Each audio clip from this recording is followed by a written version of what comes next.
Okay, it's the 16th of September 2020. This is the 5th lecture in anthropology, and today we are talking about Claude Lévi-Strauss, who is a French anthropologist. Claude, that's a giveaway. Lévi, forward accent. Strauss. Like the person who makes the jeans, but of course not. So, I had said earlier in this course that Tris Tropiques was his most important book. And if you read one book this year, only one, but of course you should read 10 or 15. But if you read only one in anthropology, you should read this book, Tris Tropiques. Do you know what it means? Tris Tropique. Anyone have any French? Ting Fap? No Ting Fap? No. Tris Tropiques. What does it mean? Triste is sad. Sad. Sad for somehow like emotional sadness because you lost something. Triste, tropiques, the tropics, the lands with palm trees and so on. So this book, Lévi-Strauss is famous for this book because it's a kind of nostalgic, critical remembrance of the fantasy of exotica, the exotic climes that France as a colonial power occupied. But it's also critical because it condemns the West for that occupation and for the pollution that Western civilization, he says, kicks back into the face of mankind. So it's quite interesting. 1955, a very early environmentalist-oriented book, although that's not a huge part of it, but that's a part of his sadness about the loss of the tropic. But the other aspect, the other reason he is sad is that when he trained in anthropology,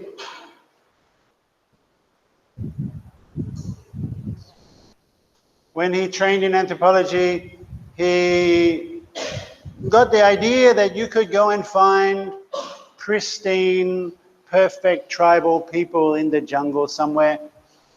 And when he went to meet them, he could not communicate with them much. And he could not find them in their pure condition. Because, of course, the idea of a Frenchman finding some tribal group that have never experienced a Westerner before is a colonial fantasy. So he's a bit sad for being tricked into wanting to find that. That's kind of a reflexive thing.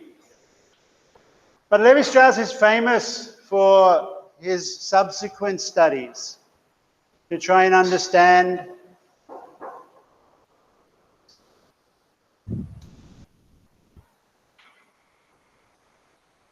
I want your attention.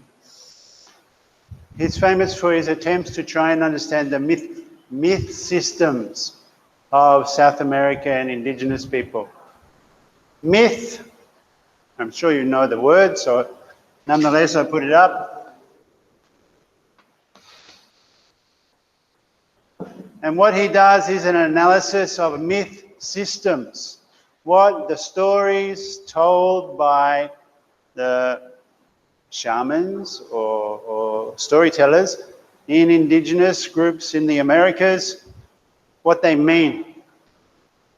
So the structural study of myth is what he's most famous for, and the interpretation of he started off, though, his first book was actually about totemism. Thanks, settle quickly, please.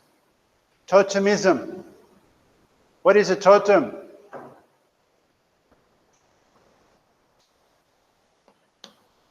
He did a restudy of Australian Aboriginal culture without going to Australia, and of Canadian totemism.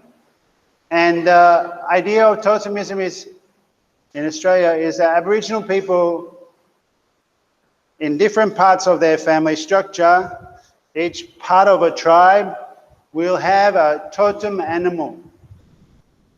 So if you belong to this half or this quarter of a tribal group, your totem animal is a kangaroo. And that means you are responsible to do some rituals and to look after the animal kangaroo and not eat that kangaroo. Other people can eat kangaroo, but they can't eat emu because their totem is emu or the goanna or the, I don't know, koala or kookaburra. So different parts of the tribe have one animal that they are responsible for. In some sense, they are part of that animal's being in society. So for them, society is not just human society, it includes the animal kingdom. Right, if you're going to be disruptive, you're going to have to go. Excuse me, hello. You come late and you be disruptive. It's not acceptable. Not acceptable. This is a university, okay? When you come in, if you're late, sit down and quietly.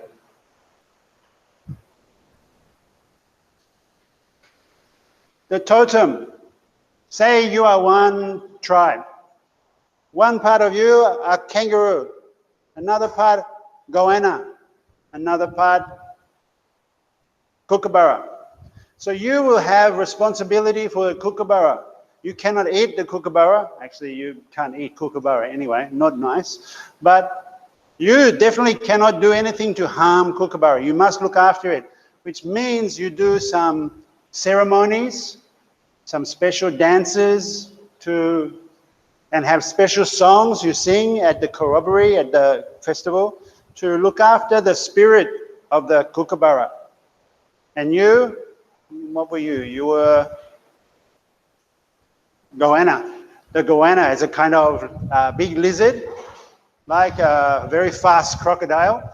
You cannot eat that crocodile, even though it's delicious, really delicious. But you must do some dances like a crocodile and some ceremonies that look after that crocodile. And you lot were kangaroo. Okay, so you do some songs and you cannot eat kangaroo, which is very delicious. Sorry. And you have to do songs and dances to look after the kangaroo. And kangaroos will marry kookaburras.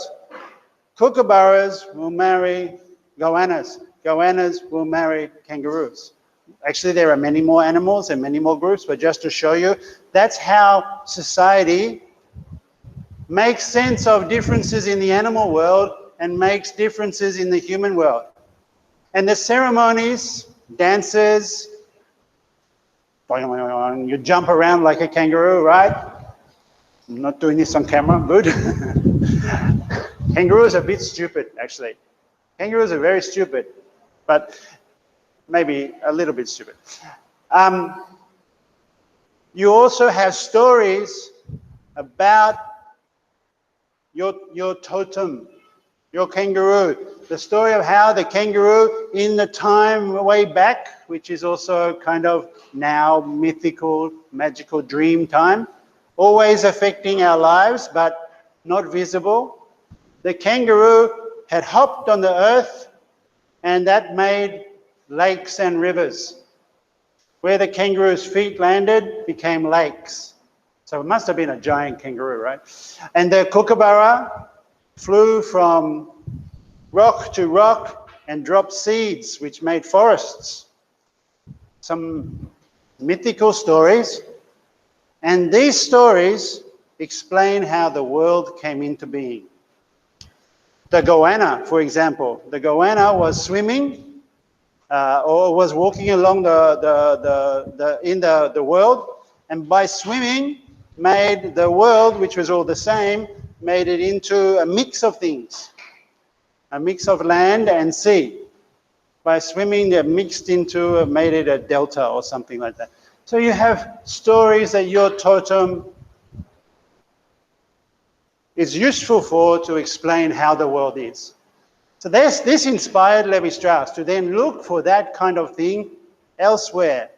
And he found, partly because he had a job in South America, he found the stories of the Amerindians, so the indigenous people of South America especially, really fitted this paradigm very well. And it became what he calls la pensée sauvage, which is translated, hard to translate in English. It means wild thought, but also savage mind. The wild thought, it means like the way in which indigenous people have think of the world, the cosmology.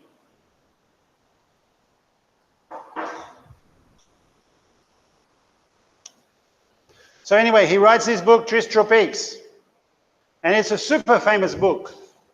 These are, I collected the covers of Tris Tropiques, right? These are all the different covers that have come out of that book.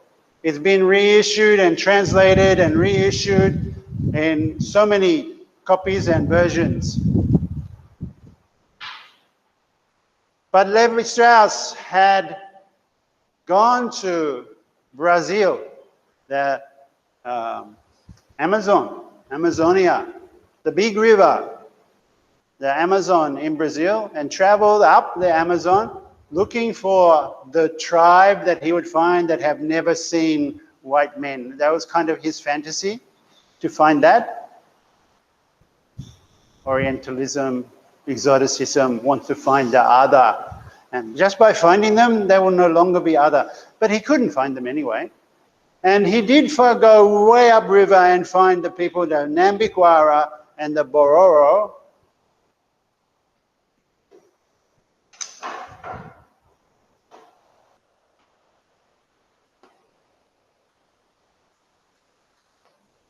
And the Bororo.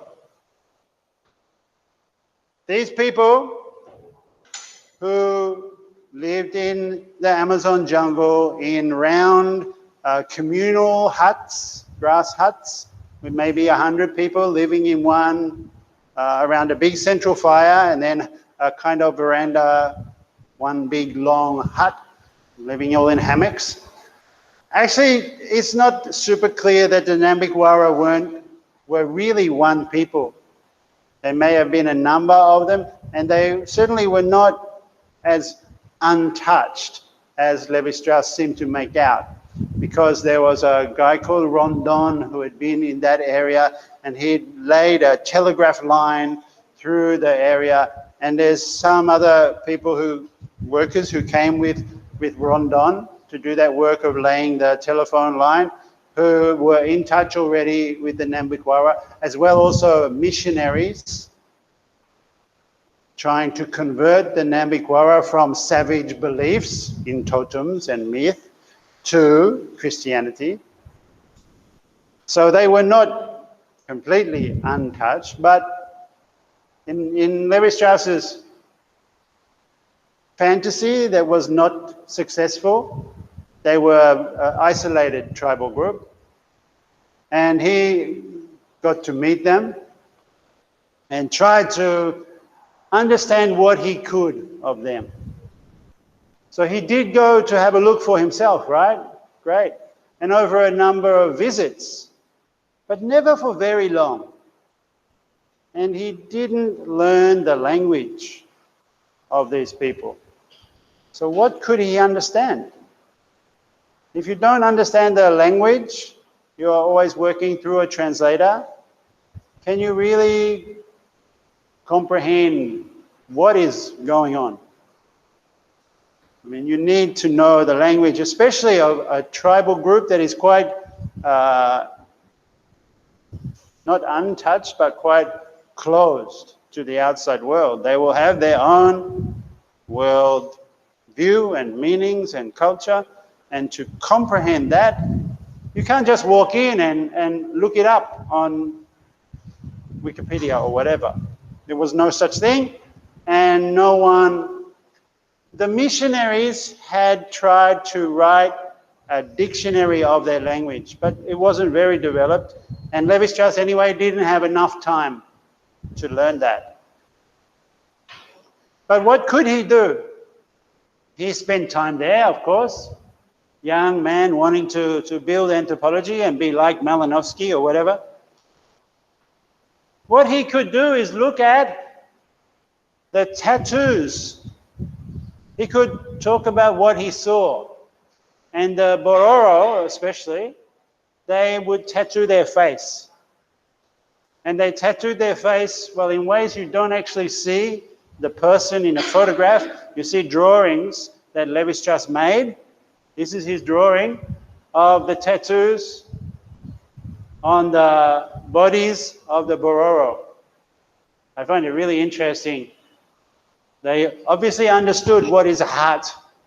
Not the shape of heart that we do, right? But the heart as a vessel that includes something like the soul or life or whatever. But the facial tattoos were especially interesting for him, and he latched on to this idea that the structure of the tattoos must mean something. If you have tattoos, you will... Has anyone got any tattoos? I'm not going to show you mine, but they will mean something to you, right? But these tattoos, they mean, they are right on their face. So they are, you can guess, an expression of meaning about who you are. And Lévi-Strauss was really, he wanted to find this out.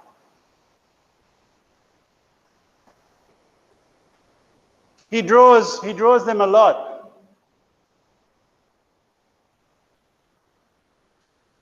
And with ones like this, I mean, he's really fascinated because the tattoos, they look like playing cards. Don't you think? A little bit like the back of a deck of cards. The style is something like that. That was his first thought anyway, that they are presenting their face like, I wish I had a deck of cards now. I should bring it as a prop. Like 52 cards in a deck, and they look something like the Jack of Hearts or the King of Spades or Queen of Diamonds or something like that. Something like the way in which we have cards. And the cards have a meaning. So he's thinking, these designs must have a meaning. What is it?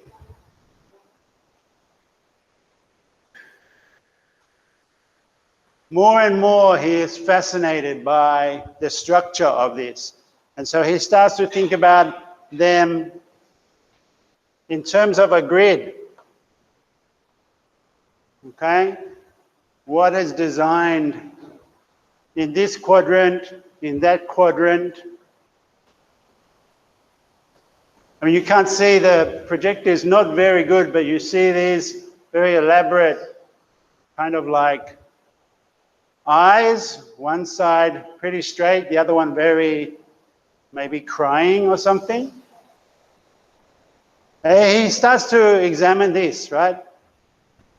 We still don't get any photos. We get closer and closer to a photo. See this one, a photo of a tribal man, but they have superimposed the design on his face. It's not yet These are still all the covers of the book, right? In this one, we actually do see the people, a photograph, but it's not a good one, and they are facing the wrong way.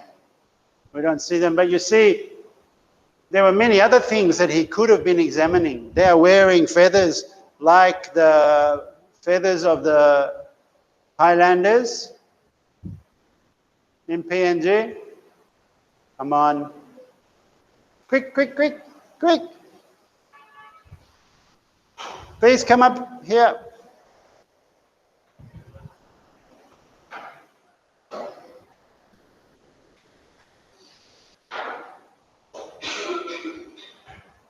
But when we get to see one of them in close-up, when we get a photograph, they don't have any design on. He just didn't get photographs. He did get some photographs, actually, of them with the design. But for the front cover of the book, eventually well, what we can say is this copy, the current French edition, I got this from the Muséum de la Homme in Paris. This copy is a more recent copy when the idea of the diagrams and the facial structure has gone out of fashion for anthropologists to talk about. Now they want to talk about the people more, so we got a picture of a person without the distraction of the diagrams. That's what you can, and you can say that about the earlier US edition. The complete translation of the classic text by the structural anthropologist, and it's no longer concerned about diagrams. This is from the 90s, this edition. I have it. So anthropologists were encouraged by Lévi-Strauss's work and became, all of them, like a revolution in thinking, became structural anthropologists, and that was popular in the 60s and 70s. By the 80s, it was becoming less popular. Something else was taking over. So we can understand anthropology's history as having these different phases. Victorian anthropology, the armchair stuff, right? Then Malinowski, structural functionalism. What is the function of gift exchange? Gift exchange and so on. We call it structural functionalism, but mostly it was about reciprocity, economic exchange systems until the 40s. So from the mid-50s onwards, the revolution of thinking introduced by Lévi-Strauss made nearly every anthropologist into a structural anthropologist. And they all started to study things like totemism and myth. Again, these were topics, the structural anthropology topics were topics that really went back to Fraser those times, but rethought them. Like no one had studied totemism for 40, 50 years when Lévi-Strauss went back to think about it again and to think about it in a new way. And certainly myth, everyone was obsessed with exchange and politics and economic. To start on thinking about mythology, the first reaction was something like the Victorian anthropologist. Why are you interested in stories? Politics and economics are what matter. But he showed that politics and economics were also subject to these kind of structures. The structures of meaning. And actually after the 70s, after structural anthropology, the structure part broke down. By the time this comes out, people were thinking it's not the structure, but there's certainly meaning that we need to investigate. What is the meaning of dance festivals? What is the meaning of ritual? What is the meaning of mythologies? But that's partly because of Lévi-Strauss, because he raised the issue of structure in the mythology. Now we look for meaning in so many places. Later, we'll see there was a turn, another couple of developments. Anthropologists became interested in contemporary anthropology or became interested in writing, also influenced by Lévi-Strauss, writing, post-structuralist period, and then a kind of ontological period, but we'll get to that. Right now we're talking about structural anthropology, and I want to try and demonstrate to you how we could do a structural analysis. Personally, I'm with Godelier, as you'll see with the quotes, in thinking that the structural analysis of myth really is Lévi-Strauss finding what's in his head outside in the world. He projects what he's looking for. So when he looked at this face, like I did for you, what he saw was European playing cards. Something that he knew from his culture, he used it to understand what he did not understand. He didn't know the language. He didn't know the meaning of these drawings on the face. But he saw it and thought, it's like what we have, playing card, the Jack of Clubs, the Queen of Diamonds. Now that process, which he's a little bit aware of, he talks about it sometimes, we can see it really happening in Lévi-Strauss's work, and it's a good way to understand how our assumptions are projections.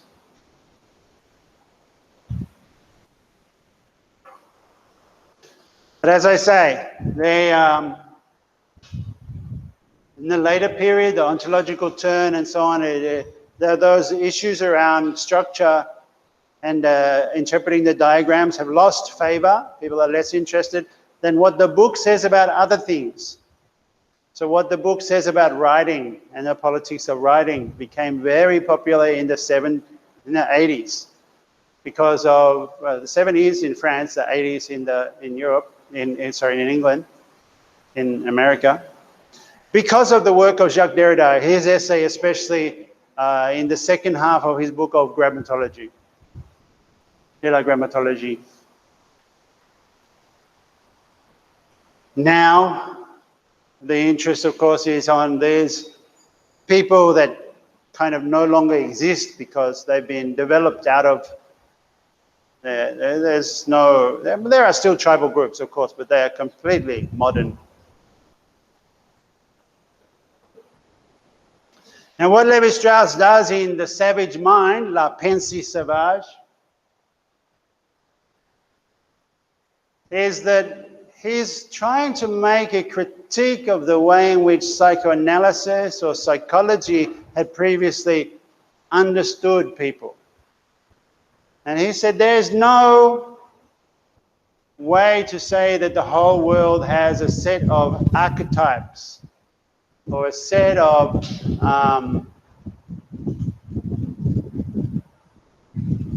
contents that will be common.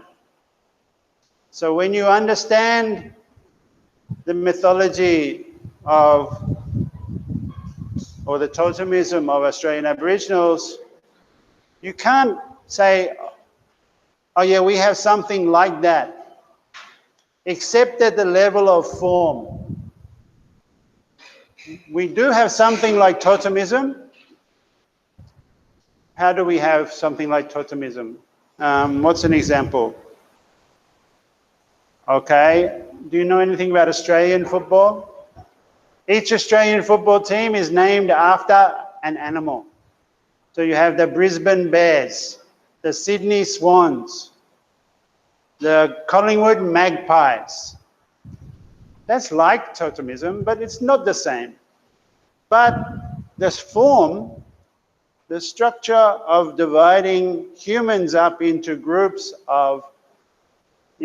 according to belonging to an animal, that pattern we do share. So Lévi-Strauss's argument is what is universal to humans all over the world is a pattern of thinking about the world, but not contents.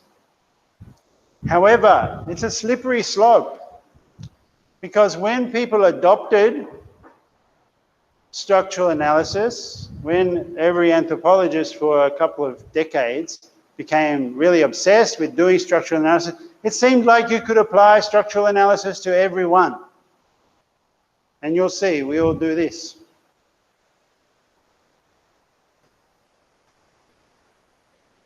Okay, so it is possible that Lévi-Strauss's work is a critique of Sigmund Freud, psychoanalysis, but especially Carl Gustav Jung.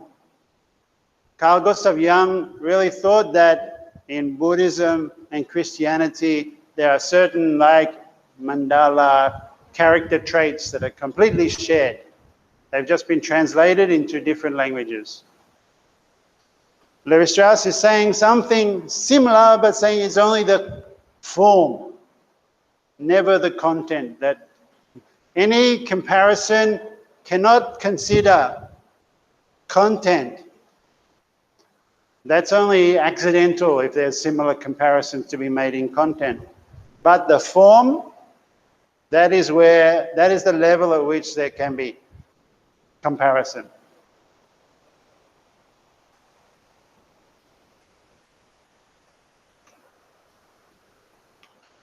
So, you can do a comparative study of Indo-European, Aryan, American and African myths, fine.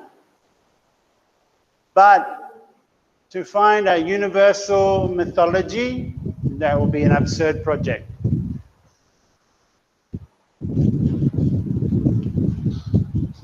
But structural analysis is about showing that all myths do say something about their context. And so the form is universal.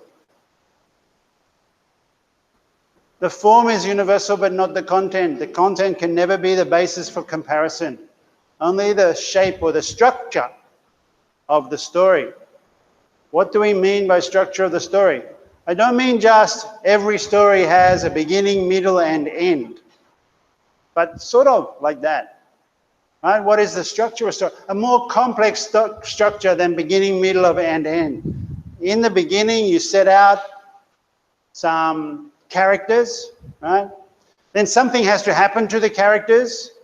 Usually, I don't know, if we took romantic film, they will fall in love, but then something will happen to tear them apart. They have to deal with a problem, right? That's the middle period. And then at the end, they do something that breaks the cycle of arguing or fighting or separation or whatever, or they achieve something, and they come back together, live happily ever after, or they break up forever, and whatever. You have these different parts, and you follow a pattern. So you can identify the pattern here and there.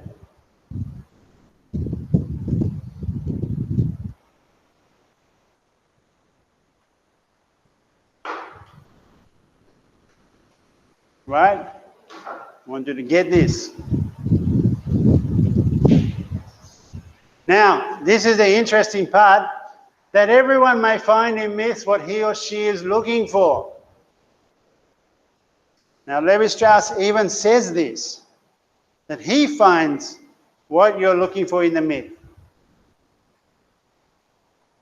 That simply proves that nothing of the sort is actually there. Somehow that's a bit Gnostic, mystical. It says nothing really. That I have assumptions, but so what? But still, let's look at a photograph of someone with these tattoos. Finally, we got one. It's not like a playing card, but it must mean something, especially this focus on the mouth.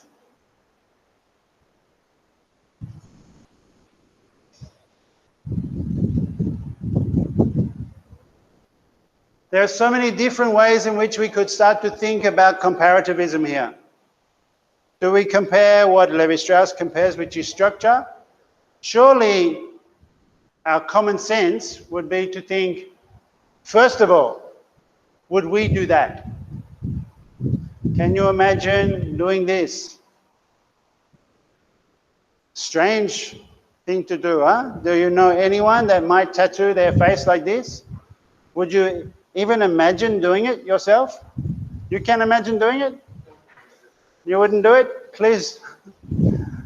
Right, we can't do it, but for them, absolutely common and everyday. But you know, they would think that it's very weird that in our culture, women also paint their mouth. Right? Does anyone have lipstick? Lipstick. So you do lipstick, right? It's not different. It's a very strange thing to put lipstick on your mouth. Why don't you put it on your nose? Or you put it on your eyes, yes. Why not on your ears? Why on your mouth? Why? Because our culture. Because fashion, because that's how it's unfolded. Well, the same. This is not more strange than lipstick. But then, what is the meaning of lipstick? Actually, what is the meaning of lipstick for you? Fashion. But we can also go deeper into the meaning of lipstick, right? It's got to do with passion, blood red for excitement somehow. A little bit restrained, a little bit held back, but to make the focus. Okay, when you do makeup, you also do your eyes maybe, but the focus on the mouth, which is almost like a sexual aspect. So this would probably be also that.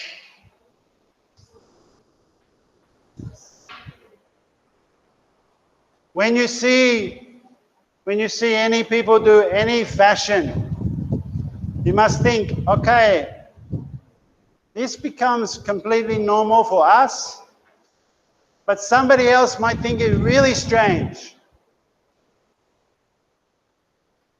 Let me say something. Look, okay, I should have won. I nearly today wore, does anyone have bangle? You've got one, yeah, okay, look at that. Around your arm? Oh, you got one too, okay.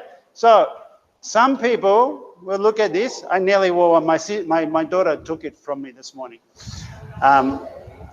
We don't think much about it. Not much. But for some people, they will see that and they will project and be triggered. Why do you have a chain around your arm? Like handcuffs from the police? No. Obviously, it's not that. It's friendship or something like that. But some people will understand it according to their experience.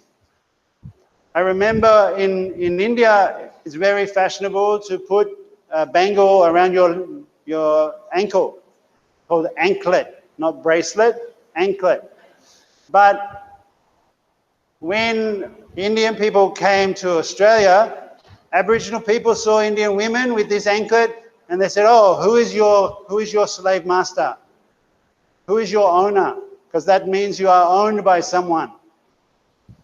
So they understood that from within their own recent history and experience. Lévi-Strauss also shows us that his recent history and experience completely shapes his interpretation.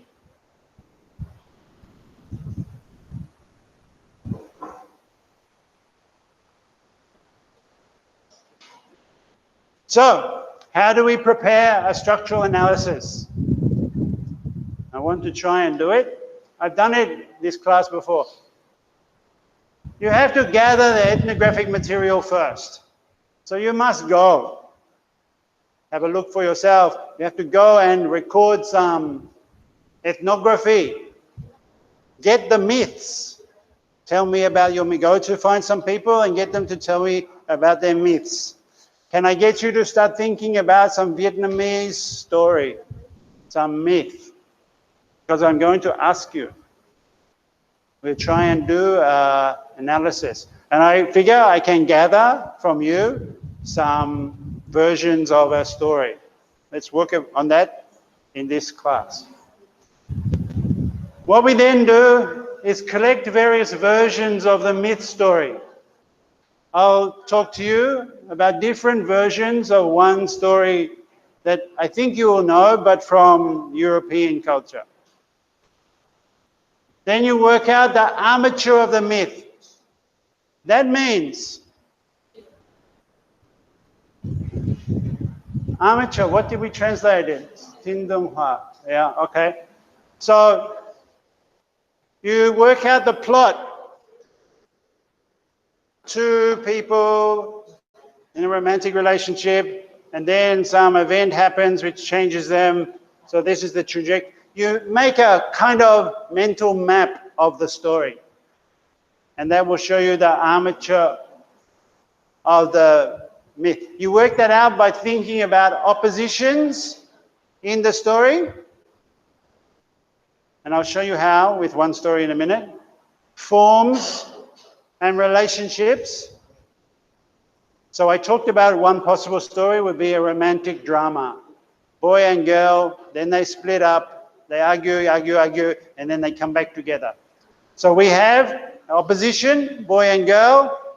We have a form, relationship, split up, come back together. And we have relationships. And then we show how these move abstracted from the plot. Now here's Lévi-Strauss's big thing. He said that in myths, hi, you will be sitting on different sides of the room if you're disrupting me, right? In the corner.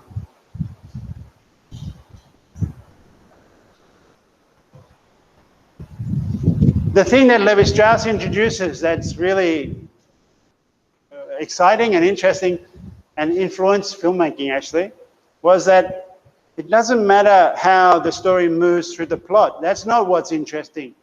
It's how through the movement of the story some oppositions in the form are changed, some relationships are changed.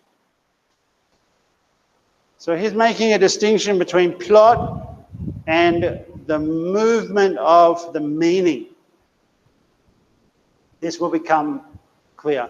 Usually it's to emphasize some rule. So my story will be, that I'll demonstrate first before we look at a Vietnamese one, the story of Snow White.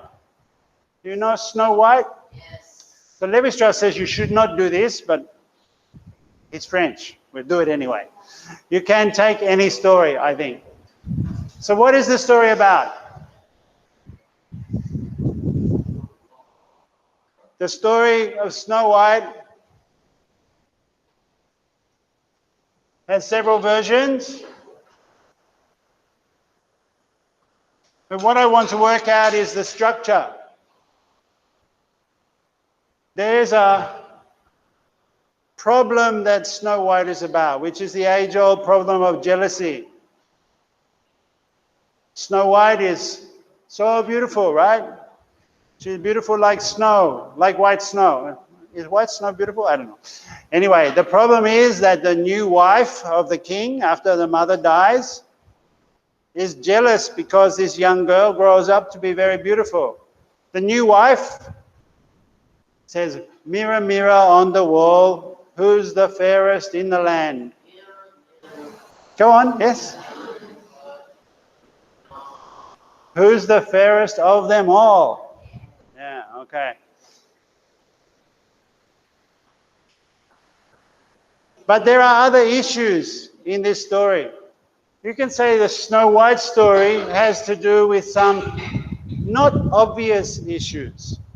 For example, I want to suggest, partly because it's my assumption, my projection, that really the story of Snow White is about work.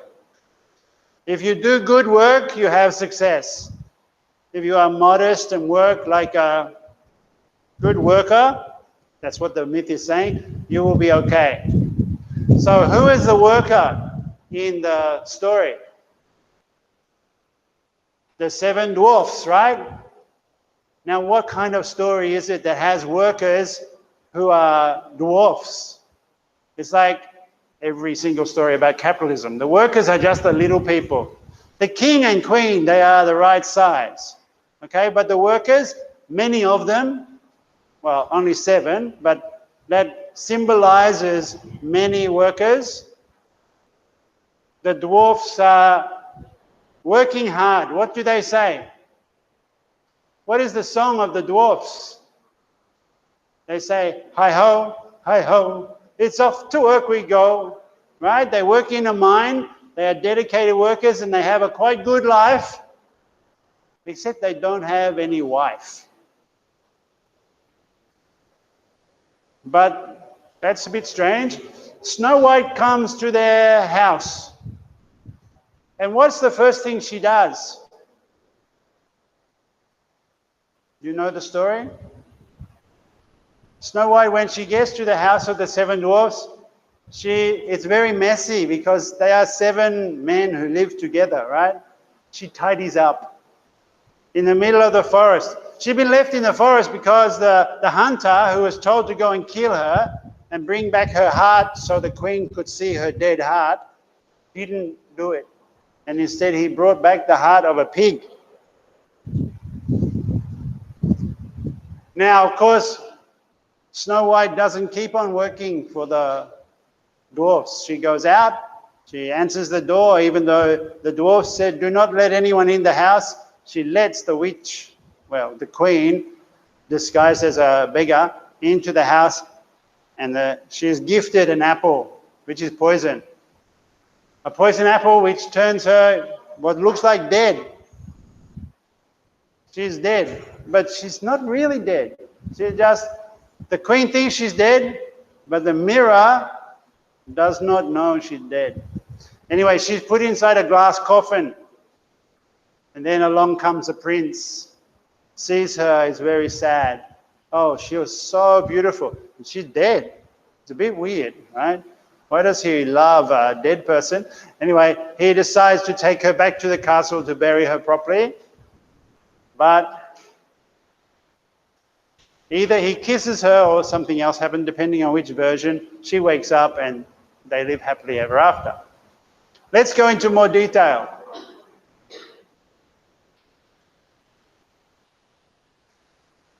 So, no, first of all, let me say what these things are, okay? Jealousy, work,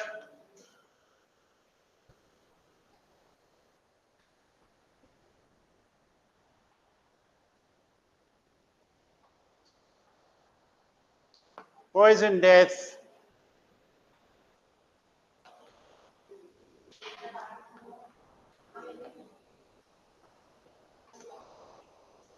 these are the parts of the myth, right? What else is in the story? The main objects or things in the story.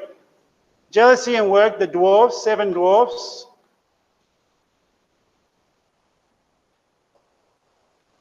The poison apple.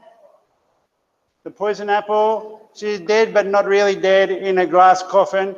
The mirror and the prince. Oh, a dead queen and a witch. Well, she's not a witch really. She's the second wife. But you know the second wife is always a witch. That's normal. All right, let's look more closely at the story. So the mother, how does the story start?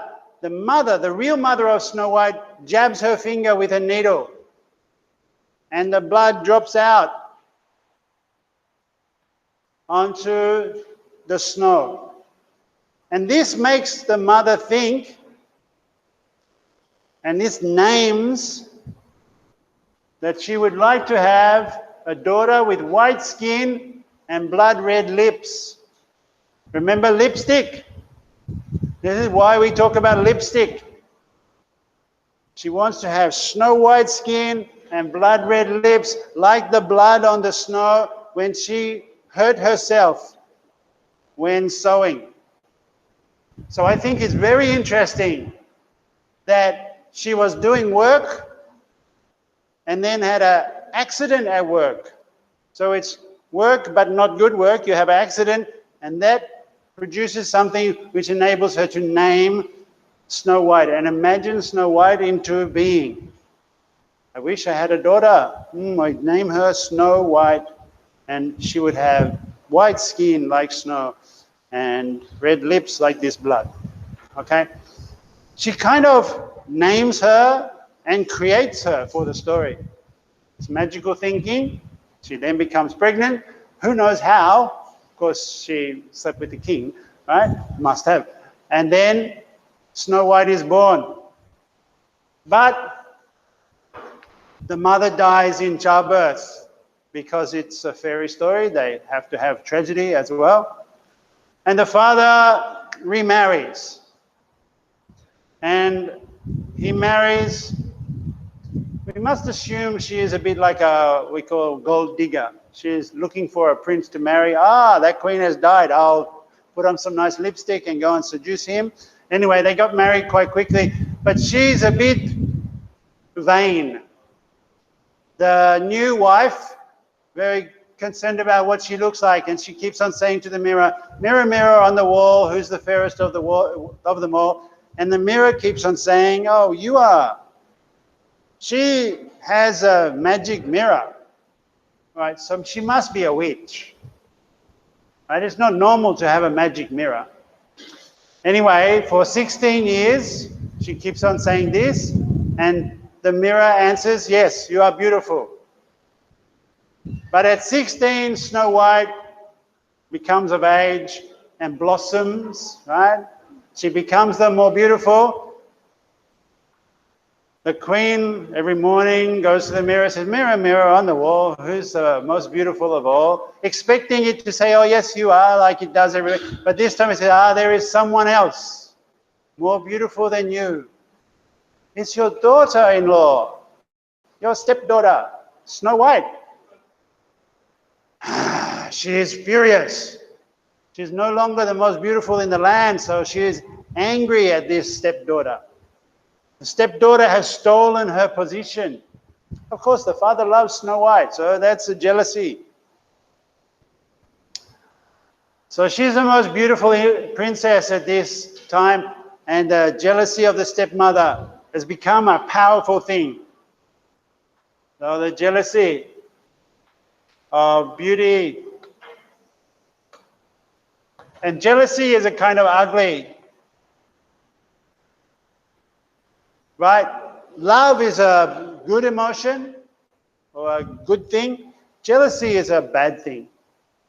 So good and bad, we can project that, let's say.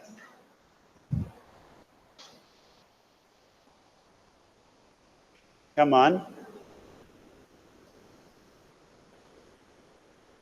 Okay, mirror, mirror on the wall. Who's the fairest on the wall? On the wall, it's Snow White. The angry queen, the new wife, gets a hunter and says, you must go, take her to the forest and kill her. But the hunter can't do it because he is loyal to the king or something. She's so beautiful anyway because she's got white skin and blood red lips. He can't do it, so he substitutes a pig heart for a real heart. So do you see this beauty, jealousy, heart of Snow White, pig heart. They are different, but one replaces the other. That's similar to the mirror. Mirror, the queen is the most beautiful. Mirror, Snow White is the most beautiful.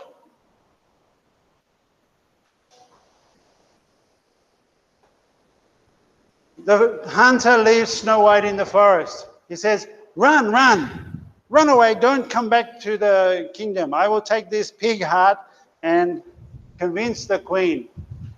And so Snow White wanders through the forest for, I don't know how long,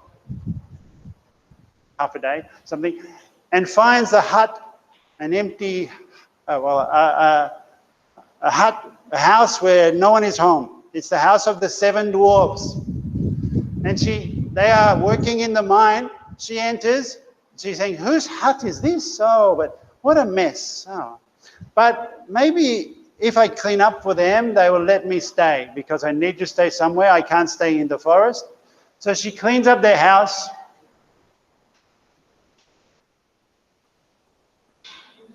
And they come home and they are, first of all, shocked. What's going on? Someone has cleaned up a house. So tidy and mess.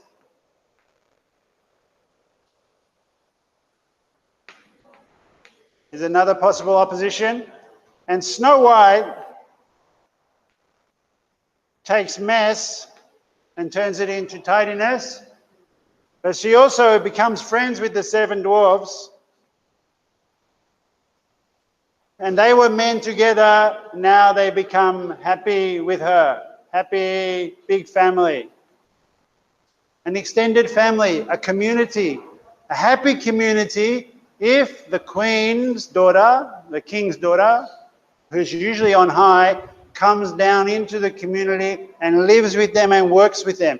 If you work with the people, that's good. You can be happy. You'll make everyone happy. Fine. The dwarves are very smart.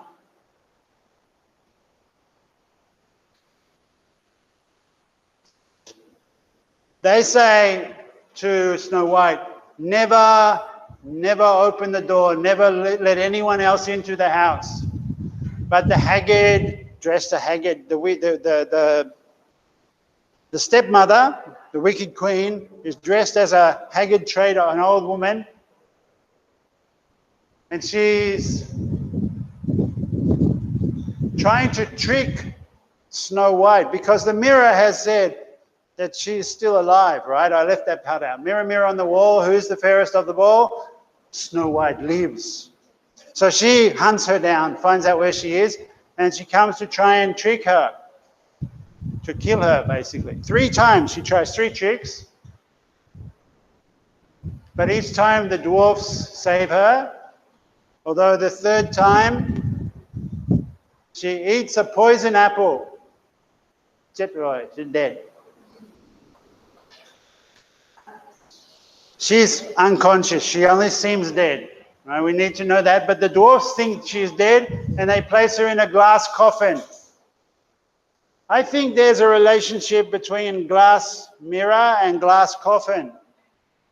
The mirror tells the truth. The glass coffin, you can see the dead body, but it doesn't tell the truth because we know she's not really dead. She can't be dead in the story. We need her to live. Otherwise, the story stops there. Snow White died and the queen became the most beautiful. It's not so interesting. A great and powerful prince comes along. This should not be here. Sorry, typo. I don't know how that happened. The prince comes along and he sees Snow White and the dwarfs tell him the story. The dwarfs tell him the story, so that this prince must be a good prince because he talks to the workers. He talks to the dwarves, right? So he must be a good prince. Anyway, they're all sad. And the powerful prince is from another land. He said, well, she's from that castle. I will take her there to give her a proper burial like a good princess or whatever. But as they're going there, so here's where there are different variations of the story. In some stories, in some versions of the story, the prince decides that even though she is dead, he'll kiss her once because she's so beautiful. What kind of prince kisses a dead girl? Would you kiss a dead person? You don't kiss the dead. Maybe, yeah, if they are your relative or something, you kiss once. But this is a prince who does not know. Would you kiss a dead person?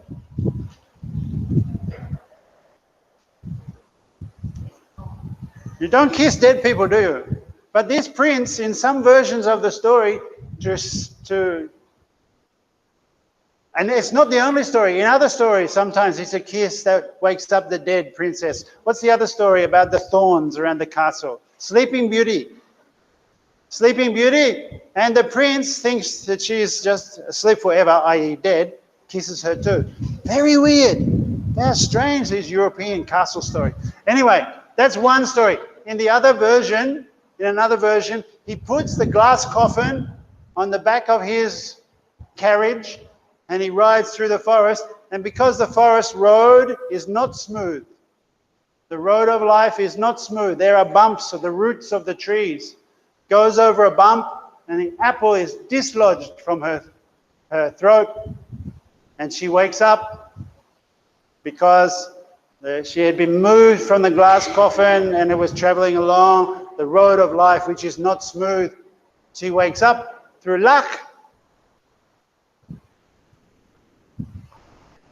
And the prince falls in love with her immediately and marries her, comes back, exposes the wicked queen, smashes the mirror, and they live happily ever after. Okay.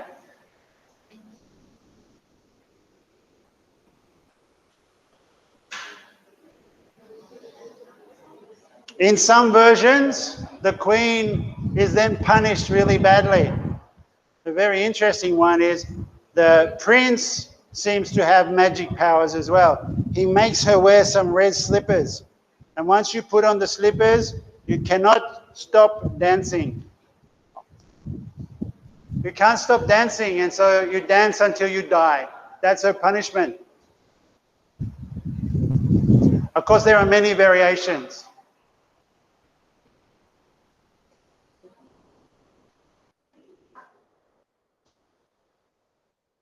So I want to say,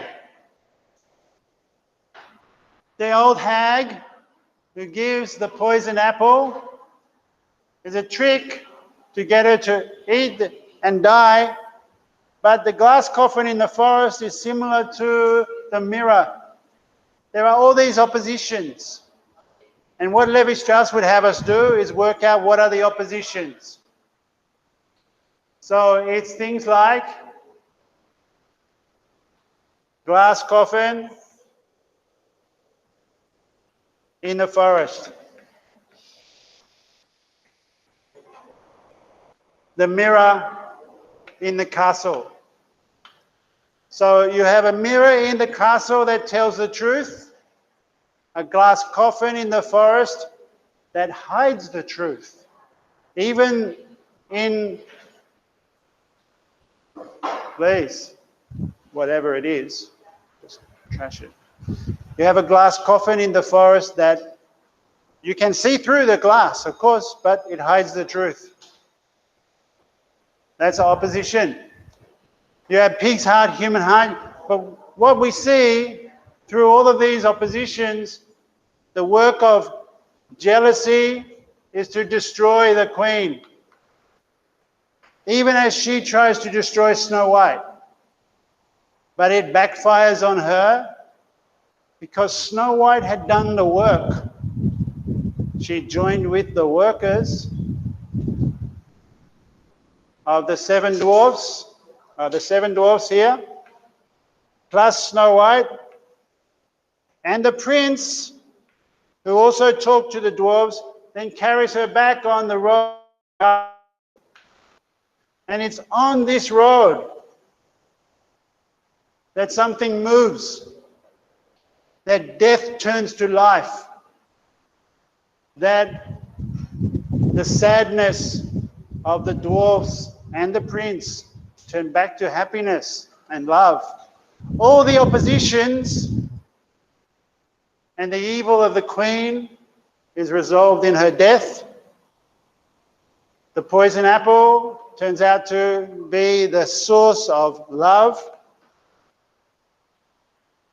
Love triumphs over jealousy, and work triumphs over evil tricks.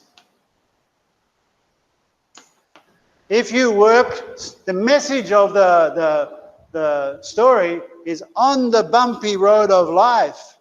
If you work steadily like the dwarfs, and if the prince and the Snow White learn to work steadily like the dwarfs, they will survive through the bumpy road of life and fall in love and live happily ever after.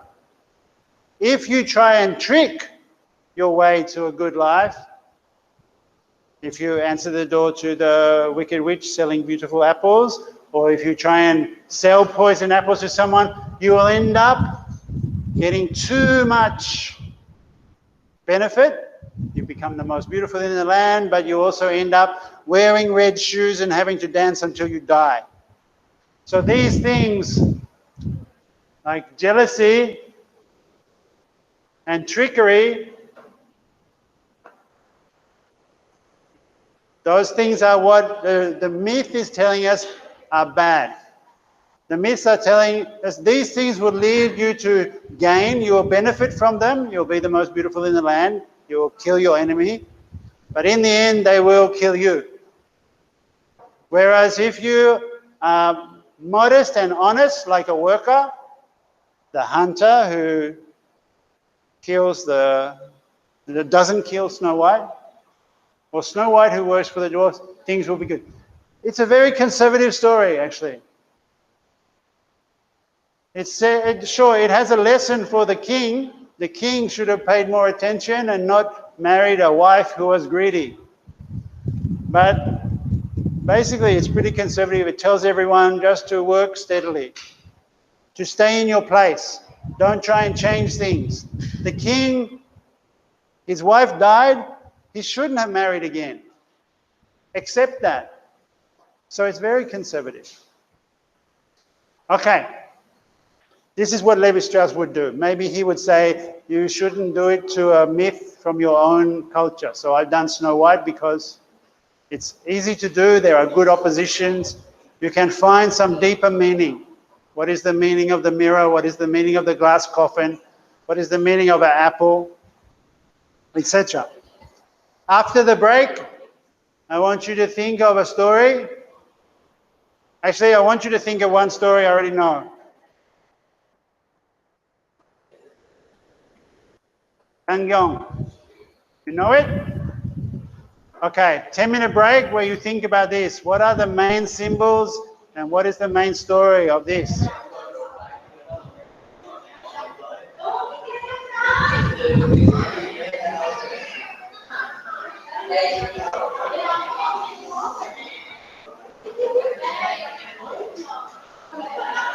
Okay.